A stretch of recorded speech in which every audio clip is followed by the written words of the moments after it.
आप सभी को मेरा श्री गौरी शंकर सीताराम राधेश्याम। श्री गौरी शंकर दरबार में मैं सुयश अग्रवाल एक बार फिर आप सभी का स्वागत करता हूं। सभी को प्रणाम, नमस्कार और प्रेम भरे हृदय से वंदन। तो पिछली वीडियो में 53वें पद तक का पाठ हो गया था।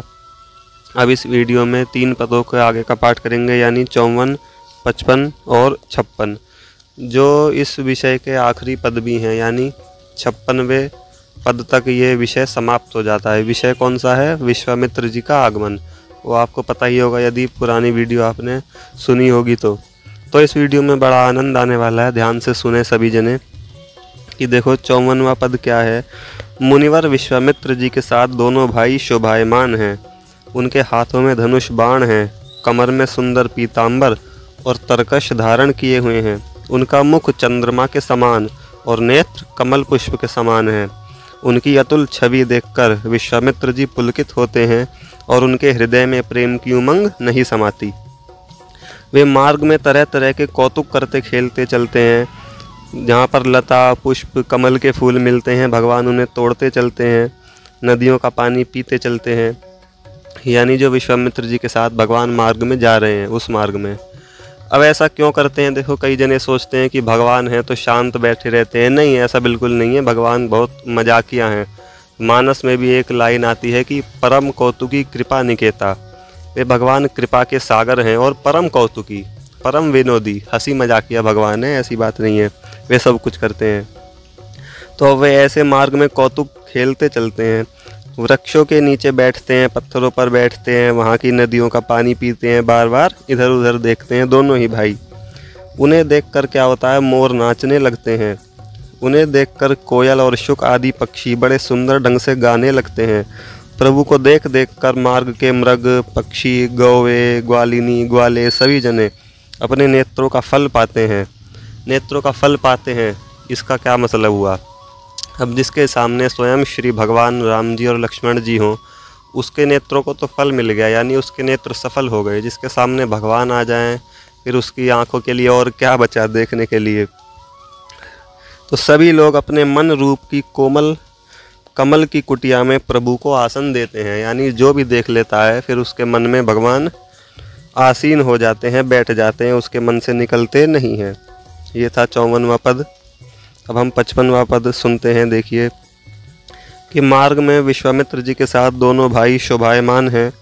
अब भगवान के वस्त्र और आभूषण उनके अंगों के अनुरूप ही हैं, जिनसे सुंदरता उमड़ पड़ती है। मानो उनके मुखमंडल में कामदेव की और नेत्रों में कमल की सुंदरता लुभाकर रह गई हो।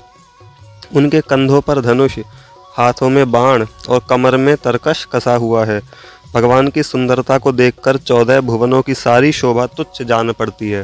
देखो क्या बात कही तुलसी जी ने, 14 भुवनों की सारी सुंदरता, यानी संपूर्ण ब्रह्मांड में जितनी भी सुंदरता है वो सब एक साथ मिला भी जाए तो भी वो छोटी पड़ जाएगी भगवान के रूप के सामने। अब वे चलते हैं तब क्या होता है? पृथ्वी अपना कोमल मार्ग देती है, बादल उनकी छाया करते हैं, देवता लोग फूल बरसाते हैं और वायु सुखदायक हो रही है। यानी भगवान को सभी लोग अपने अपने अनुसार सेवा करते हैं। अब देखो क्या होता है, फिर गुरुजी ने भगवान को विद्या निधि जानकर भी विद्या दी। अब इस लाइन का क्या मतलब हुआ? गुरुजी जानते हैं ये नारायण है, ये विद्या निधि भगवान है। अरे सारी विद्या निकली ही इन्हीं से है, बनी इन्हीं से है, तब इन्हें विद्या ग्रहण करने की क्या आवश्यकता है? फिर भी लीला मात्र के अनुसार गुरुजी उनको विद्या देते हैं। फिर उन्होंने खेल ही खेल में ताड़का को मार डाला, जिसे देखकर ऋषिवर ने भगवान को जी खोलकर आशीर्वाद दिया। फिर भगवान क्या करते हैं कि मुनिवर विश्वामित्र जी से गंगावतरण का प्रसंग पूछते हैं कि मुनिवर, गंगा जी धरती पर कैसे प्रकट हुई, यह हमको बताइए। तो मुनिवर दोनों भाइयों को बैठा करके सारी गंगावतरण का प्रसंग सुना देते हैं और उसके साथ साथ ही उनके कुल की कथा भी सारी उन्होंने कह सुनाई। तब इस समय विश्वामित्र जी के स्नेह और आनंद की संपत्ति उनके हृदय रूप में नहीं समाती। अब भाई सही बात है, किसी के आनंद तो ये अनंत है, समाएगा ही क्यों? जिसके स्वयं सामने भगवान श्री राम जी और लक्ष्मण जी बैठे हों, उनके साथ चल रहे हों, फिर उसकी आनंद की क्या सीमा होगी? सही बात है।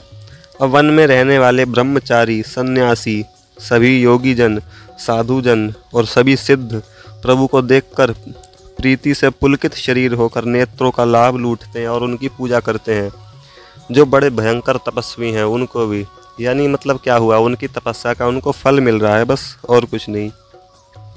अब तुलसीदास जी अंत में, पद के अंत में क्या कहते हैं कि हमारे चित्त में भी, वे दोनों भगवान बहुत कृपा करें तो हमारे चित्त में भी ये सभी मार्ग के चरित्रों के सहित, यानी जो भगवान कौतुक कर रहे हैं उन सभी चरित्रों के सहित ये दोनों की अतुलित छवि हमारे हृदय में भी बस जाए, सर्वदा निवास करे तो हमारा कल्याण हो जाए। 55वां पद यहीं तक है। 56वां पद का पाठ शुरू करते हैं, जो इस विषय का आखिरी पद है कि दोनों राजकुमार अति सुंदर और मंगलमय हैं। मुनिजन, उनकी पत्नियां और उनके बच्चे यानी मुनि कुमार, उन्हें देखकर कहते हैं कि ये जोड़ी बड़ी मधुर है और मनोहर है। राम और लक्ष्मण, ये दोनों भाई अपने नाम और रूप के अनुरूप वेश और अवस्था में बड़े सुंदर हैं, मानो इन्हीं से मेघ, कामदेव, मरकतमणि और स्वर्ण ने भी कांति पाई हो। अब इन चार चीज़ों का क्या मतलब है कि यहाँ पर भगवान का तुलनात्मक नाम से ये चार नाम लिए गए हैं। जैसे मेघ का रंग कैसा होता है, बिल्कुल श्याम वर्ण का सुंदर होता है। कामदेव तो है ही, और मरकतमणि जो बड़ी चमकीली होती है, बड़ी सुंदर होती है, और स्वर्ण यानी सोना। तो भगवान की इनसे तुलना की गई है, कि तुलना नहीं की गई, मतलब भगवान को इनसे भी बड़ा बताया गया है कि क्या इन्हीं से, इन भगवान से ही इन चारों ने भी शोभा पाई है। अब आगे सुनिए, इनके चरण कमल के समान हैं, कमर पर पीताम्बर है और तरकश है, धनुष और बाण धारण करने वाले हैं। इनके कंधे सिंह के समान हैं और भुजाएं तो जैसे कामदेव के हाथी की सूंड के समान सुंदर और बड़ी बलशालिनी हैं। इनके सुंदर आभूषण अंगों को पाकर शोभायमान हो रहे हैं और नवीन कमल के समान नेत्र और पूर्ण चंद्रमा के समान मुख कामदेव के मन को भी मोह लेते हैं। अब विश्वामित्र जी ने यज्ञ रक्षा के लिए दशरथ जी से मांगकर अपने आश्रम पर लाए हुए अपने दोनों प्राण प्रिय राम जी लक्ष्मण जी को प्रेम पूर्वक पूजकर सम्मानित किया। अब तुलसी जी देखो पद के अंत में क्या कहते हैं, बड़ी सुंदर बात है कि ये कौन है, ये साधकों की साधना का फल है, ये सिद्धों की सिद्धियों का फल है। अरे ये पतित पावन भगवान है, ये सर्वमंगल भवन भगवान है। ये किसी के दुख को, दोषों को, पाप को नहीं देखते, ये बस अपनी अकारण कृपा कर देते हैं। ये दशरथ कौशल्या जी के संपूर्ण सुकर्मों का फल है और ये हम सभी भक्तों के जीवन का धन है। बोलिए श्री सीताराम भगवान की जय।